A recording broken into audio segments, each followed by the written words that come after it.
So finally, Rimuru, back finally we got the official episode 1 where we actually got some new content in this episode. And what I really like about this series in general, Reincarnated Slime, is that it has a perfect balance throughout season 1, 2, and 3. It seems like somehow it always balances perfectly behind those times that we see like Rimuru and his whole gang kind of just goof off in the town in Rimuru's nation, and then other times the more exciting part is we see all this like political tension between the nation and alliances and just the seeing the whole political tension between them. I think I like that's what I like most about this show. I think it's very exciting. This part, the part where they return to Falmouth after what happened in second season, and you saw the whole episode. He pretty much showed up at the king's castle with puppets, pretty much. Like, it was obvious from in the carriage that Rosin and the Archbishop were 100% under his thumb. But then he pulls out the king, and the way he presents him is just a bunch of body parts in a box. So somehow they took all the body parts apart and just put it like in a box. And then so I thought the whole sequence was very cool.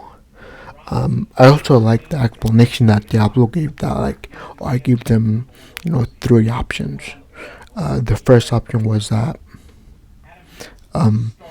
they surrender to us and become a vassal slave for us. Option 2 is they pay reparations to us. And you kind of heard what Diablo's estimate is, the prices. Basically, he wants, 1,010,000 golden coins, I guess. So that's something. And yeah, just that whole scene. And then he also added in a third option where you don't pay anything, where you don't do anything, but we assume you want to continue the war. And I like it more where he explains, where Diablo explains further that there's actually only one choice. Like, he gave the explanation of, I gave people the illusion that they have options, but the only I only really gave them one true option. And I thought it was cool how he explained it. And he says, pretty much, talks about it. He says, oh, they're option 1, they're too prideful to surrender to a nation of monsters. So the nobles will never agree to that. And then the third option was that to continue this war if they're not going to do anything. And obviously they can't do that because we just saw their whole army die. And then Diablo, he says, that's why they're gonna go for option 2. They're gonna go for the 10,000 gold.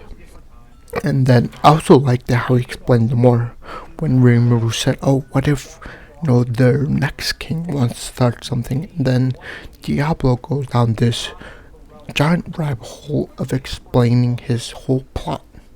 So the way I understand is that since there's no, I guess, soldiers in the kingdom right now, it's just the nobles.